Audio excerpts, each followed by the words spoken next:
Ya, 90,2 Serambi FM, Syirahun, terima kasih buat Anda yang masih mendengarkan talkshow interaktif bersama dengan Dinas Kesehatan Aceh dan masih bersama dengan kita kasih pelayanan kesehatan primer dan kesehatan tradisional di Dinas Kesehatan Aceh, Bapak April Heri SKM Kes. Pak, terima kasih masih bersama dengan kami, masih semangat ya Pak ya. Dan kita masih membahas mengenai kesehatan dasar dan juga kesehatan tradisional. Tadi di sesi pertama Pak Heri sudah menjelaskan bahwa memang ini kesehatan dasar ini penting dan yang paling penting bisa diakses oleh masyarakat ya Pak ya. Dan Dinas Kesehatan Aceh memastikan seluruh masyarakat Aceh bisa mengakses ini sampai yang paling terluar pun bisa dan di sini yang paling saya garis bawahi adalah bahwa di sini puskesmas adalah gatekeeper kita kesehatan. Jadi kalau misalnya apa-apa kalau bisa ke puskesmas itu untuk berkonsultasi.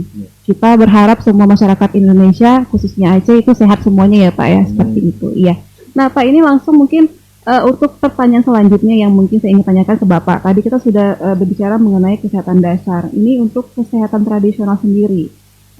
Kira-kira apa sih Pak yang perlu dipahami oleh masyarakat ataupun komunitas kita ini terkait dengan kesehatan tradisional dan juga pengobatan tradisional? Ya, gitu. Baik, terima kasih Bu Eka kembali ya. Tentunya kalau bicara tradisional itu bukan hal asing ya buat masyarakat Aceh terutama, karena memang tanpa disadari oleh masyarakat Aceh untuk pengobatan tradisional itu sudah turun-temurun ya, sudah turun-temurun, bahkan sudah dilakukan secara empiris berdasarkan pengalaman-pengalaman orang tua sebelumnya. Cuman dalam hal ini kenapa pelayanan kesehatan tradisional itu menjadi bagian dari programnya Dinas Kesehatan, bahkan menjadi programnya Kementerian Kesehatan. Karena memang selama ini masyarakat Aceh bahkan masyarakat Indonesia memanfaatkan obat-obatan tradisional itu berdasarkan pengalaman saja, tanpa mengetahui bagaimana efek sampingnya, apa kadar komposisinya yang ada pada bahan obat tersebut yang dari tanaman. Itu menjadi bagian dari program Kementerian Kesehatan, karena memang di Indonesia memiliki 3.000 spesies tanaman obat yang biasa digunakan oleh masyarakat Indonesia pada umumnya. Namun 30.000 banyak ya Pak ya, 30.000 spesies. Namun pada saat ini 300 spesies yang sudah diteliti oleh Kementerian Kesehatan, yang direkomendasikan bahwa aman untuk digunakan dengan dengan standar-standar atau dosis-dosis tertentu. Jadi untuk masyarakat dalam hal ini agar bijak ya dalam memanfaatkan pelayanan kesehatan tradisional, karena memang pelayanan kesehatan tradisional itu juga diatur di dalam undang-undang, peraturan pemerintah, bahkan juga diatur di dalam keputusan Menteri Kesehatan. Jadi terhadap pelayanan kesehatan yang dilakukan oleh masyarakat umum tentu harus memiliki izin praktek pelayanan kesehatan tradisional. Itu ada ketentuannya, ada syarat-syaratnya bahkan. Karena selama ini pelayanan kesehatan tradisional itu kan berjalan sendiri tanpa dilakukan pengawasan, ya kan? Justru saat ini kita sudah mulai melakukan pengawasan tersebut dan dilakukan oleh Dinas Kesehatan Kabupaten Kota. Iya. Selama ini Pak April kalau kita berbicara mengenai kesehatan medis ya secara umum dan juga kesehatan tradisional sering jadi bentrokan. Ini gimana nih Pak kalau kita melihat dan Bapak menanggapi ini? Iya. Gimana itu Pak? Jadi sekarang kan ini kan sudah masuk ke programnya Kemenkes ya, bahwa pelayanan tradisional juga bisa dilakukan gitu ya. Jadi ini bisa membuka peluang juga tadi seperti Bapak katakan bahwa memang spesies tanaman obat di Indonesia ada 300 yang sudah direkomendasikan bisa digunakan. Jadi ini tidak berharap tidak ada lagi bentrokan ke depannya seperti itu ya Pak. Iya. Tentu dalam pelayanan kesehatan tradisional itu kan bukan hanya pemberian obat tanaman tradisional. Iya betul. Ada 3 pelayanan kesehatan tradisional yang sudah direkomendasikan untuk bisa dapat diberikan. Salah satunya adalah akupresur. Akupresur itu beda dengan refleksi saat ini pada umumnya. Ya, tentunya akupresur itu juga ada titik-titik tertentu pada bagian tubuh yang dibolehkan. Jadi akupresur dengan akupuntur ini sama sebenarnya.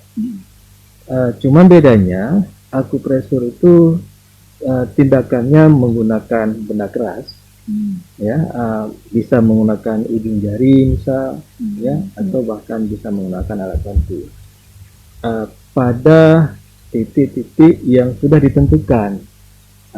Jadi tidak sembarangan bisa melakukan. Begitu juga dengan akupuntur. Akupuntur bedanya adalah dilakukan dengan menggunakan jarum, jarum akupuntur. Bahkan di puskesmas juga pelayanan kesehatan tradisional juga sudah mulai diberikan. Sudah mulai, tetapi tentunya belum semua puskesmas. Hanya puskesmas yang sudah kita latih tenaganya. Kalau di tempat kita di sini di Banda Aceh yang terdekat itu di Puskesmas Longa. Itu pelayanan kesehatan akupuntur sudah diberikan. Bahkan dokter yang memberikan pelayanan kesehatan akupunturnya. Jadi ini bukti bahwa memang ini bahasa sederhananya ini kolaborasi ya Pak ya, kolaborasi tradisional dengan yang medis itu bisa terjadi gitu ya Pak ya. Iya, jadi kalau misalnya ada masyarakat yang kadang-kadang nggak bisa nih harus yang medis saja atau yang tradisional aja nggak bisa, ini bisa terjadi kolaborasi yang baik juga untuk bisa memberikan kesehatan juga buat semua masyarakat seperti itu ya Pak ya. Iya. Nah Pak, ini kalau kita berbicara mengenai sekarang ini, apalagi di tengah pandemi sekarang ini ya, kita lihat ini banyak masyarakat yang sudah ibu-ibu sudah mulai berkebun ini Pak, gitu ya. Nah kalau kita termasuk mungkin istri Bapak mungkin ya, ibu Bapak di rumah gitu ya. Iya. Banyak ya Pak. Nah ini pastinya bisa kita manfaatkan juga ya, karena tadi juga dikatakan bahwa pelayanan tradisional dan juga obat-obatan tradisional juga itu memang ada beberapa yang bisa direkomendasikan untuk dijadikan obat seperti itu ya Pak ya. Kalau kita melihat terutama untuk yang di Aceh sendiri, untuk pemanfaatan pekarangan rumah sendiri Pak, apakah memang masyarakat di Aceh ini sudah familiar dalam memanfaatkan pekarangan rumahnya untuk menanam tanaman obat keluarga? Gimana nih Pak? Apalagi ini banyak yang nanam-nanaman gitu, bunga-bunga keladi, apalagi yang lain gitu Pak ya. Kalau lihat dari pemanfaatan pekarangan ini untuk tanaman obat seperti apa Pak? Baik. Jadi kalau kita melihat dari hasil penelitian memang itu Riskesdas tahun 2013 ya, itu 30,4% rumah tangga sudah melakukan penanaman tanaman obat keluarga. Itu 2013 belum pandemi. Tapi dengan seperti Mbak Eka sampaikan tadi, kondisi hari ini kita lihat secara umum saja, tapi memang belum ada penelitian secara detail memang seberapa persen masyarakat Aceh sudah menggunakan halamannya untuk memanfaatkan penanaman tanaman obat ya. Tetapi kita lihat secara kasat mata, secara umum memang antusias masyarakat Aceh sekarang sudah mulai kembali lagi ke alam ya, back to nature. Jadi kembali lagi ke alam, terutama untuk meningkatkan imunitas tubuhnya, mencari aktivitas fisiknya. Jadi dengan berkebun tadi disampaikan, menanam tanaman di samping bermanfaat sebagai tanaman obat, juga bermanfaat sebagai keindahan ya. Jadi di situ juga kita lihat secara umum juga masyarakat sudah mulai gemar mengkonsumsi jamu misal sekarang kan. Sekarang itu kunyit asam itu laku keras tuh di mana-mana. Jadi usaha ya Pak? Jadi usaha, jadi usaha. Jadi di samping ini juga saya sampaikan bahwa dalam program kesehatan tradisional ini juga kita ada kembangkan asuhan mandiri tanaman obat keluarga. Alhamdulillah Aceh 2019 menjadi juara 1 nasional. Aceh ya terhadap pembinaan tanaman asuhan mandiri tanaman obat keluarga ini. Jadi di sana tentunya di bawah binaannya teman-teman puskesmas. Itu Kabupaten Tamiang waktu itu. Jadi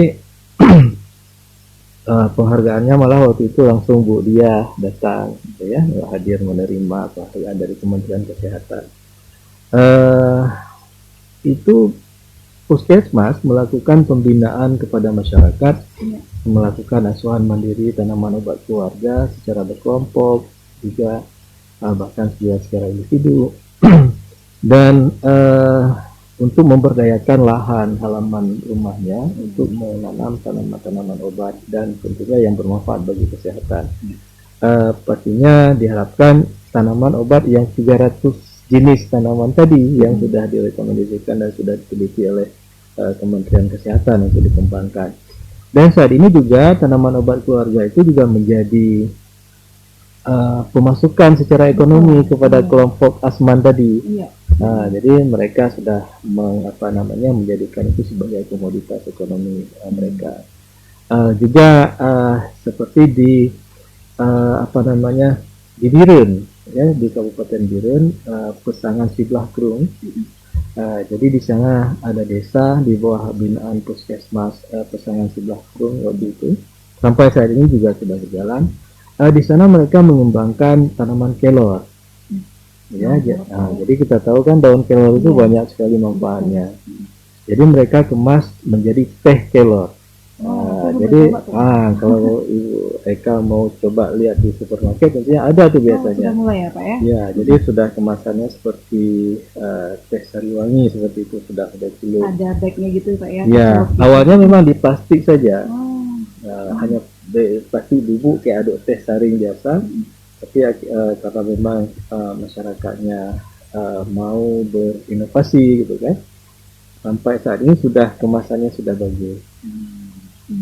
Dan alhamdulillah BPNG Aceh juga Pak Azhari Kepala Dinas sudah turun di sana untuk melihat langsung bagaimana proses pemberdayaan masyarakat. Jadi memang didukung juga masyarakat secara ekonominya juga ya Pak ya untuk bisa berkembang. Apalagi di tengah pandemi sekarang ini semuanya susah ya. Jadi bisa membuka usaha sendiri gitu ya Pak. Bisa sehat, bisa masuk uang bisa juga masuk ya Pak. Uang juga. Iya. Jadi Pak Apri kalau kita melihat sekarang ini Bapak melihat nih ya masyarakat Aceh khususnya seberapa besar sih masyarakat sudah benar-benar paham pentingnya kesehatan dasar itu buat masyarakat kita gitu Pak. Ya, jadi tentunya yang saya sampaikan tadi bahwa salah satunya adalah perlu penguatan kita di sisi promosi kesehatan. Jadi bagaimana masyarakat itu paham bagaimana berperilaku hidup bersih dan sehat, sehingga kita harapkan juga masyarakat itu semuanya bisa sehat ya. Saat ini juga pelayanan kesehatan, bagaimana memberikan penyuluhan kepada kesehatan, promosi kesehatan bukan hanya dilakukan di puskesmas, tetapi dengan program PISPK saat ini itu teman-teman di puskesmas melakukan kunjungan rumah, home care. Jadi memberikan pelayanan kesehatan juga dapat dilakukan di rumah, dan memberikan penyuluhan kesehatan juga dapat dilakukan per rumah masing-masing, dikunjungi door to door ya Pak? Door to door. Di samping itu juga di situ kita melihat bagaimana kondisi kesehatan keluarga tersebut, ya, dengan tentunya ada kuesionernya ya yang sebagai bekal teman-teman puskesmas melakukan kunjungan rumah. Jadi bagaimana bukan hanya kondisi kesehatannya, kita juga melihat bagaimana kondisi sarana dan prasarana di rumah itu, termasuk jamban, kesediaan air bersihnya, termasuk seperti itu. Jadi layak atau tidak masyarakat itu bisa hidup sehat. Baik, terima kasih Pak Heri. Kita akan jeda dulu sejenak Pak Heri. Kita masih ada sesi terakhir untuk talkshow interaktif di hari ini bersama dengan Dinas Kesehatan Aceh. Dan kita masih membahas mengenai kesehatan dasar dan kesehatan tradisional. Pastikan buat Anda terus stay tune di 90,2 Serambi FM Saudara.